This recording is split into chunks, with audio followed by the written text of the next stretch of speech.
बिस्मिल्लाहिर्रहमानिर्रहीम। अस्सलाम वालेकुम स्टूडेंट्स। आज भी हम लेज़र एंड ऑप्टिक्स का ही टॉपिक करेंगे।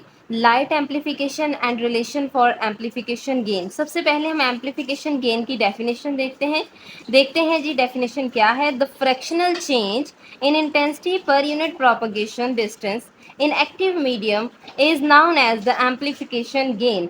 फॉर्मूला हमारे पास डेफिनेशन से ही बन जाएगा। फ्रैक्शनल चेंज जो है वो इंटेंसिटी में आ रहा है। फ्रैक्शनल चेंज मतलब D I over I, fractional change आ रहा है इंटेंसिटी में।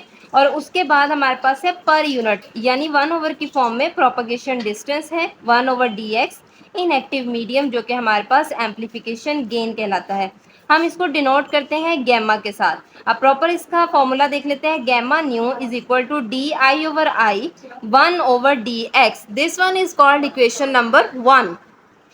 इसी के हमारे पास कुछ इंपॉर्टेंट पॉइंट्स हैं। फर्स्ट हमारे पास क्या है जी? Gain is the amount of stimulated emission which photon can generate as its travel in a given distance. Gain जो है वो हमारे पास एक अमाउंट होती है स्टिमुलेटेड एमिशन की, जिसमें फोटोन जो है वो जनरेट कर सकते हैं जैसा कि वो ट्रैवल करते हैं दिए गए डिस्टेंस में। ओके। सेकेंड है जी हमारे पास ये एक तरह से इंपॉर्टेंट पॉइंट्स या condition. If gamma nu is equal to 4/सेंटीमीटर, अगर हमारे पास गैमा न्यू, ये गैमा जो है वो एम्पलीफिकेशन गेन को ही शो कर रहा है।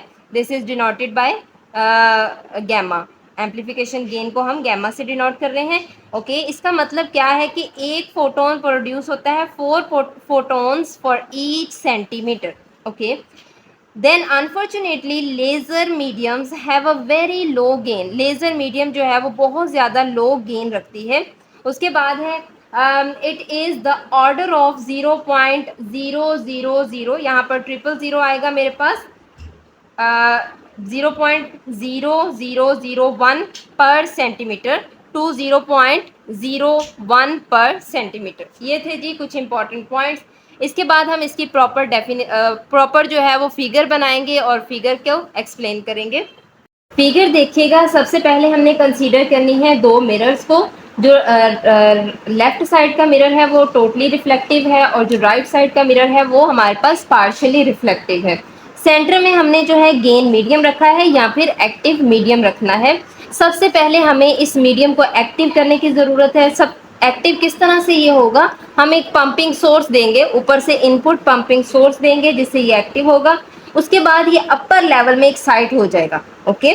फिर हम क्या करेंगे? एक्टिव मीडियम में ये हमारे पास जो मेटास्टेबल स्टेट है उस स्टेट में पॉपुलेशन इन्वयन होगी। ठीक है। पॉपुलेशन इन्वयंस के बाद स्पॉन्टेनियस एमिशन की वजह से हमारे पास जो फोटोन है वो ऑल डायरेक्शन में मूव करेंगे, यानी चारों तरफ मूव करेंगे।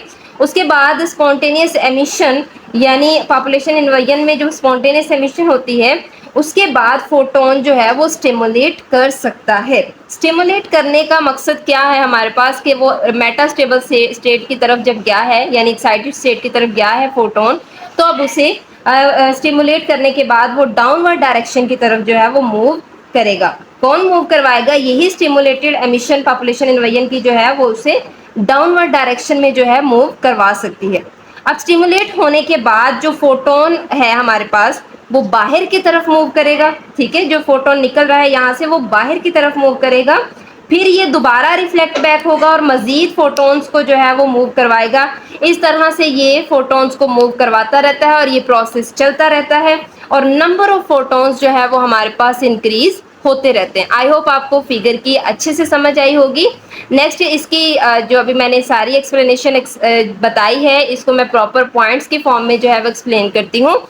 यह है जी फिगर की एक्सप्लेनेशन। देख लेते हैं इसको proper. A laser consist of an amplifier place in within an optical resonator. सबसे पहले हमने एक ऑप्टिकल रेजोनेटर ही कंसीडर किया था और उसके लेफ्ट साइड पे जो है हमने टोटल रिफ्लेक्टिव मिरर रखा था और राइट साइड पे जो है हमने पार्शियली रिफ्लेक्टिव मिरर रखा था। और उसके बाद है जी हमारे पास output of laser is extracted through partial reflector. Then input signal produce by pumping source. Input signal हमने ऊपर से दिया था जिससे हमें मीडियम को एक्टिव करने की ज़रूरत थी। पंपिंग सोर्स से हमने उसको एक्टिव किया। देन हमारे पास सिग्नल्स जो हैं वो फॉल होंगे ऑन द इन्वर्टेड स्टेट, यानी सिग्नल हमारे पास जो है वो आए इन्वर्टेड स्टेट की तरफ ऑन एन एक्टिव मीडियम, एक एक्टिव मीडियम के, देन क्या है जी हमारे पास, it stimulate the spontaneous emission of number of photons. मतलब हमारे पास क्या हुआ था, स्पॉन्टेनियस एमिशन की वजह से हमने फोटोन्स को, वो जो था स्पॉन्टेनियस एमिशन जो था वो स्टिमुलेट कर रहा था। किस लिए स्टिमुलेट कर रहा था? ताकि वो डाउनवर्ड डायरेक्शन की तरफ आ जाए। ठीक है, वही बात है। The active medium is known as the optical amplifier. ये इंपॉर्टेंट बात है कि एक्टिव मीडियम हमारे पास क्या कहलाती है? Optical amplifier. और light emerging from amplifier is called the amplified output. जो लाइट इमर्जिंग होती है एम्पलीफायर से वो हमारे पास क्या कहलाती है? एम्पलीफाइड आउटपुट कहलाती है। फिगर बनाने के बाद आप लोग ये एक्सप्लेनेशन देंगे, that is the good paper presentation. तो एग्जामिनर के लिए ये बहुत ज़्यादा अट्रैक्टिव होगी। हमारे पास जो पेयर ऑफ मिरर्स होते हैं वो हेल्प करते हैं मेंटेन रखने के लिए हाई रेडिएशन डेंसिटी को इन द मीडियम में, टू अचीव पॉपुलेशन इन्वेयंस को अचीव करने के लिए। इसको प्रॉपर मैं बोल देती हूँ। The pair of mirrors helps to maintain a high radiation density in the medium to achieve population इन्वेयन। उसके बाद हमारे पास ये जो हमने इम्पोर्टेंट एक पॉइंट पढ़ा था, ये पॉइंट के ऑर्डर ऑफ 0.0001 पर सेंटीमीटर जो है वो किसकी तरफ जाएगा? 0.01 पर सेंटीमीटर की तरफ। इसका मतलब ये है कि फोटोन जो है वो ट्रैवल करते हैं एक लॉन्ग लेंथ में, लॉन्ग डिस्टेंस में of the laser material for producing large amplification.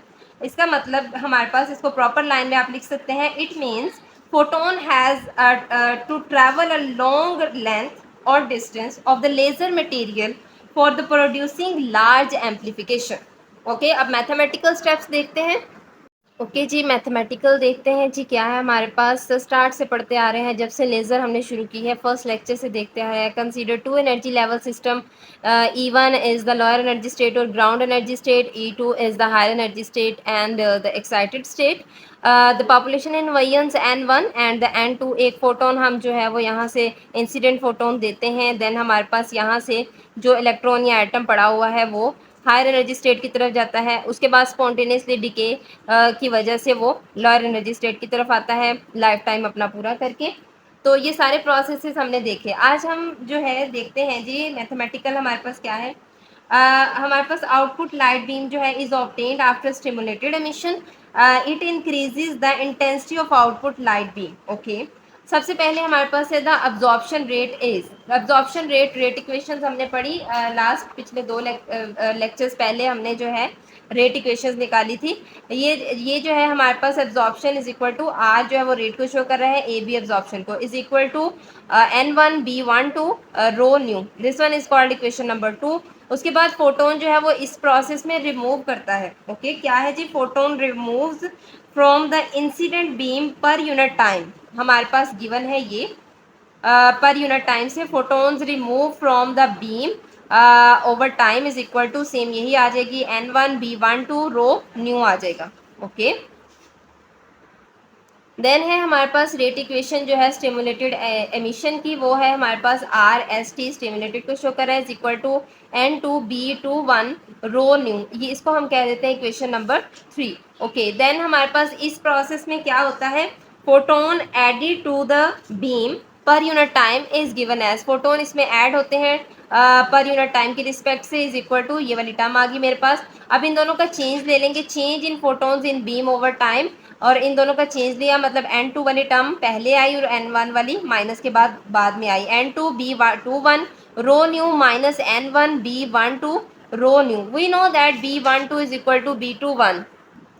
हमारे पास जो प्रोबेबिलिटी है स्टिमुलेटेड एमिशन की और एब्जॉर्प्शन की वो ऑलमोस्ट सेम है। तो हम B12 की B21 की जगह पर B12 पुट कर सकते हैं, या फिर B12 की जगह पर B21 पुट कर सकते हैं। तो मैं यहाँ पर अगर B12 पुट कर देती हूँ तो यहाँ से मैं कॉमन ले लूँगी इसे, और अंदर मेरे पास रह जाएगा N2 माइनस N1। अब N2 माइनस N1 जो है वो ये मेरे पास चेंज को शो कर रहा है, चेंज इन पॉपुलेशन एनवायरन, तो डेल N से इसको रिप्रेजेंट करेंगे। देन यहाँ पर जस्ट मैंने डेल एन पुट कर दिया, इसको इक्वेशन 4 का नेम दे दिया, change in photon in beam over time, और ये पूरी इक्वेशन। अब मल्टीप्लाई कर देंगे इस इक्वेशन 4 को with photon, energy of photon के साथ, यानी एच न्यू के साथ। मैंने बोथ साइड मल्टीप्लाई किया, आप लोग देख सकते हैं। अब ये वाली पूरी टर्म रिलेशन जो है इसको मैं लिख सकती हूँ del rho over d T, यानी ये हमारे पास डेंसिटी को ही शो कर रहा है एच न्यू, तो यहाँ पर मैं चेंज इन फोटोन और एच न्यू का प्रोडक्ट इसको शो कर रहा है, तो मैं यहाँ पर रो लिख सकती हूँ। बाकी पूरी टर्म एज इट इज़ रही, डी टी दूसरी साइड पे चला जाएगा इस इक्वेशन में, ये टर्म ऐसे रहेगी, सॉरी बाकी पूरी टर्म ऐसे ही रहेगी और डी टी दूसरी साइड पे चला गया। अब मैं क्या करूँगी, यहाँ से मेरे पास जो है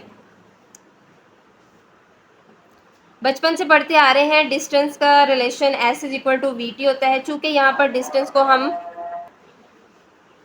डिस्टेंस s की जगह पर हम x यूज़ कर रहे हैं, मैं x को पुट कर दूंगी simply is equal to speed, चूँकि हम यहाँ पर जो है लेज़र में स्पीड ऑफ लाइट से डील कर रहे हैं, v की जगह पर मैं c लिख दूंगी, टाइम जो है वो यही यूज़ हो रहा है, t आ जाएगा।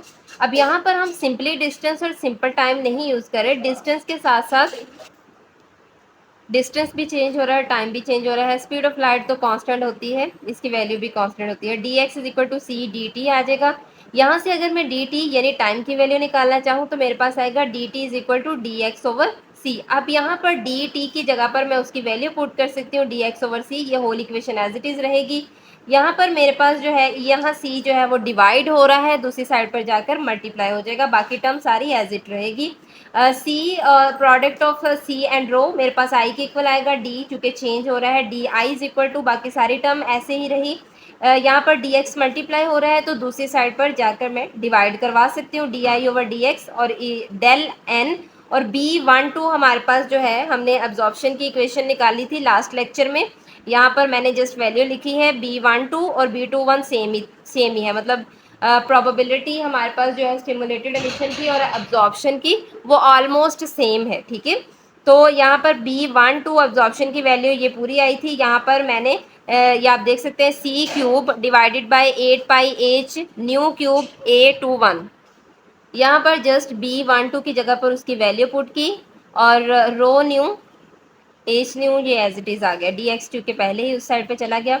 अब यहाँ से एच कैंसिल आउट हो जाएगा और न्यू की एक टर्म कैंसिल आउट हो जाएगी और मेरे पास बाकी ये वाली टर्म बची। यहाँ से सी क्यूब है तो सी की जो है मैं एक वैल्यू को बाहर ले जाऊँगी बिकॉज मुझे रो और सी की जगह पर प्रोडक्ट ऑफ रो और सी की जगह पर आई पुट करना है, बाकी टर्म सारी ऐसे ही रही। अब इस आई को दूसरी साइड पे लेके जाऊंगी तो वो रेसिप्रोकल की फॉर्म में आ जाएगी 1 over I D I over D X. इसको रीअरेंज करके लिखेंगे तो हमारे पास फाइनल रिजल्ट आएगा D I over I 1 over D X is equal to del N C square over 8π nu square A21, ठीक है। अब ये पूरी टर्म हमारे पास क्या है, ये है जी एम्पलीफिकेशन गेन, इसको हम गैमा न्यू से शो करते हैं, इसकी जगह गैमा न्यू पुट कर दिया, बाकी सारी टर्म एज इट इज़ रही और इसको मैं कह देती हूँ इक्वेशन नंबर 5, ओके। अब ये है जी मेरे पास फाइनल रिजल्ट, ये इक्वेशन ये इसका रिजल्ट है conclusion, this equation shows that shorter frequency gives higher value of amplification gain gamma nu, okay. कुछ इंपॉर्टेंट बातें हैं इसी रिजल्ट के बारे में, वो देख लेते हैं। Indefinite increase of gain is unphysical, मतलब हमारे पास इनडेफिनेट इंक्रीज होता है गेन का जो कि अनफिजिकल है। डेल एन जो है वो डिक्रीज होता है with the passage of time, ये वाला change in population inversion, del n जो है वो with the passage of time change होता है। उसके बाद pumping is required to contract decreases in del n, okay. Next जो है इसी से शुरू करते हैं, स्टार्ट पे जो हमने फॉर्मूला किया था उसको कुछ इंटीग्रेशन की तरह सॉल्व करते हैं। हमारे पास जो है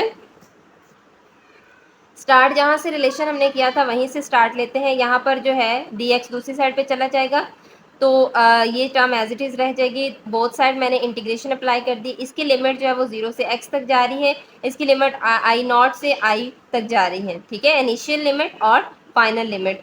यहाँ पर मैंने जो है इंटीग्रेशन को सॉल्व किया तो ये मेरे पास एज इट इज़ रही, डेल और इंटीग्रेशन जो है डेरिवेटिव इंटीग्रेशन एक दूसरे को कैंसिल आउट कर देते हैं, ऊपर नीचे फंक्शन हो ऊपर उसका डेरिवेटिव हो तो हमारे पास इंटीग्रेशन सॉल्व होती है लॉग की फॉर्म में, ये लॉग आई और साथ में लिमिट्स आ गई। अब लिमिट्स अप्लाई कर लेंगे, गैमा न्यू और लिमिट अप्लाई की, जीरो की अप्लाई करने का कोई फायदा नहीं, वो मल्टीप्लाई होकर होल टर्म को जीरो कर देगा, जस्ट मैं एक्स को ही अप्लाई कर रही हूँ, is equal to log I यानी upper limit minus lower limit log I minus log I naught. अब जो है लॉग की प्रॉपर्टी है जब भी सब्ट्रैक्शन में हो तो हम उसको डिवीजन में लिख सकते हैं, लॉग आई नॉट आ जाएगा मेरे पास, ये टर्म एज इट इज़ रहेगी। अब चूंकि मैंने बोथ साइड, मुझे एक्सपोनेंशियल में वैल्यू चाहिए, बोथ साइड जो है मैं एंटी लॉग अप्लाई कर दूंगी, ये टर्म एक्सपोनेंशियल में चली जाएगी और ये टर्म हमारे पास यहाँ से लॉग और एक्सपोनेंशियल एक दूसरे को कैंसिल कर देंगे। आई की वैल्यू अगर मैं निकालना चाहूँ इंटेंसिटी की, I is equal to I naught E to the power gamma nu X आ जाएगा।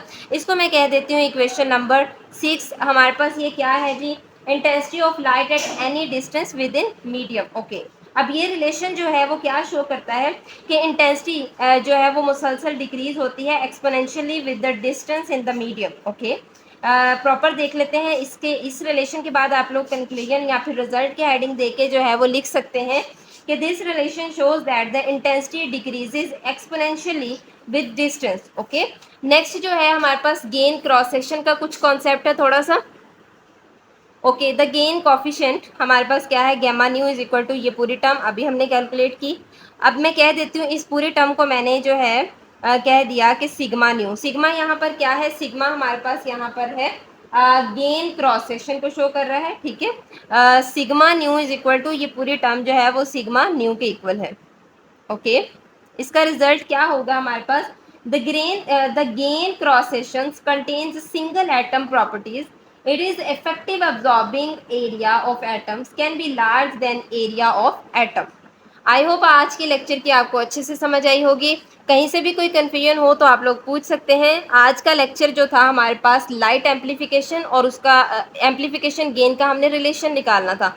इसको भी मैंने स्टार्ट से इसी तरह से लिया, सबसे पहले डेफिनेशन, देन उसके कुछ इंपॉर्टेंट पॉइंट्स, फार्मूला, देन फिर फिगर जो है उसको अच्छे से एक्सप्लेन किया, एक्सप्लेनेशन को मैंने लिखा पॉइंट्स की फॉर्म में, फिर मैंने मैथमेटिकल स्टेप्स किए। यानी ये भी एक पेपर, अच्छी पेपर प्रेजेंटेशन है। अगर आप इसी को फॉलो करते हुए ये टॉपिक तैयार करते हैं तो पेपर में आप एक अच्छा लॉन्ग क्वेश्चन जो है वो इजीली अटेम्प्ट कर सकते हैं। आज के लिए इतना ही, मिलते हैं नेक्स्ट टॉपिक के साथ नेक्स्ट वीडियो में। ओके, अल्लाह हाफिज़।